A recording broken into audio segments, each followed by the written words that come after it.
I really love being out in the open and putting a seed in the ground and kind of watching it grow and being able to, enjoy the reward of watching it grow all season long and harvesting it in the fall.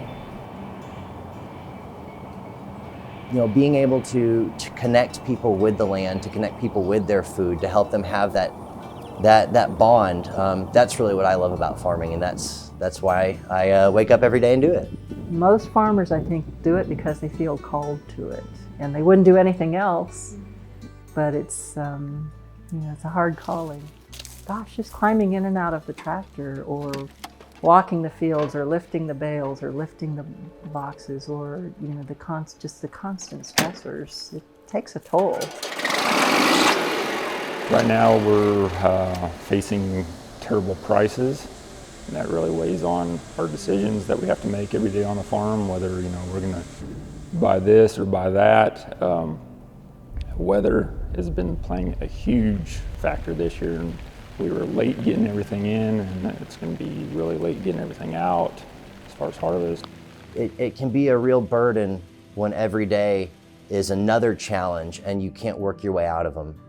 And so the loss of revenue, thinking about how do we cover our loans, how do we pay back our debts, how do we fulfill contracts with customers that we've agreed to, where we've lost an entire crop, but we still need to fulfill those contracts so that we can keep that customer going into the following year.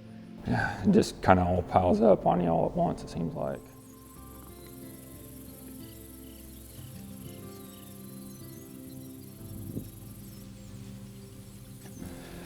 It's just one of those deals where my father had passed away, and I was kind of mopey, and I just wasn't really feeling like myself. And my wife's like, "Hey, I think it's time to maybe talk to your doctor." And I had a physical scheduled with my primary doctor, and he's like, "It's okay."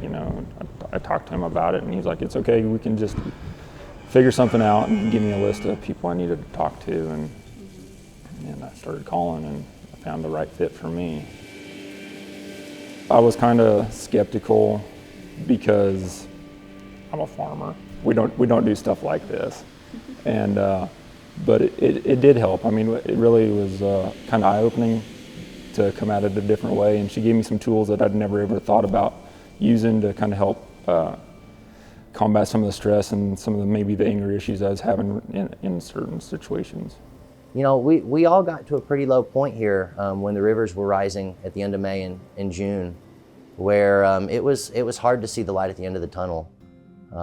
I didn't personally go see anybody, and I should have. And I think about that quite a bit now.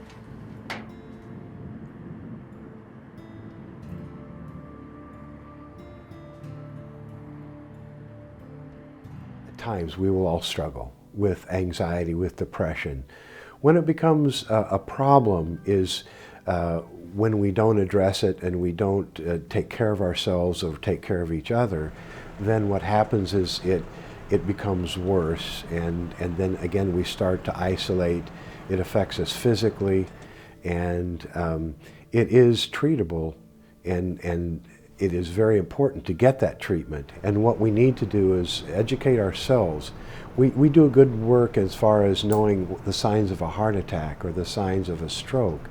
But what happens is we're not very good at identifying signs of someone who's struggling until we look back, and then we can see that those signs were present. So educating ourselves in the signs of what it looks like when someone is struggling and not doing well.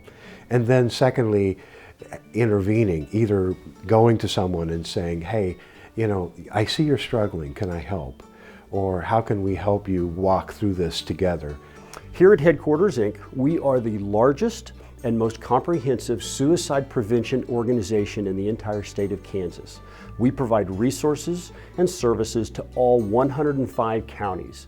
So regardless of where you happen to be living, there are services that are available through our office. There are services that are available through the K-State Extension agents in your local communities. There's resources available through mental health facilities and hospitals right in your own communities.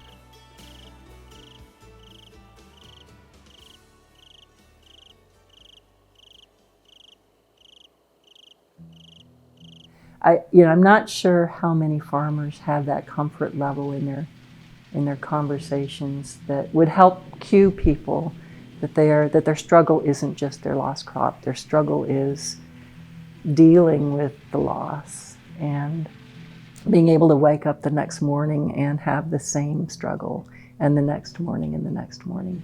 So I think the best gift we can give that special community of farmers who do so much for us, most of the time unrecognized work, is to somehow help bring those conversations out, help be a safe person to really talk about the deeper things that need to be said, and when they're not, they can lead to, ill health, they can lead to the sense of lack of well-being and depression, and sometimes farmers have, sadly, a high suicide rate.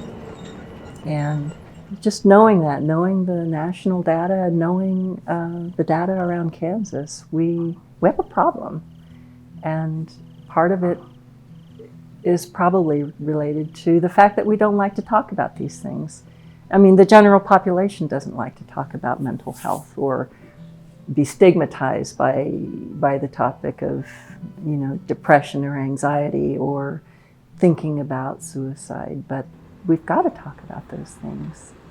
That's how we get better. That's how we can really support each other.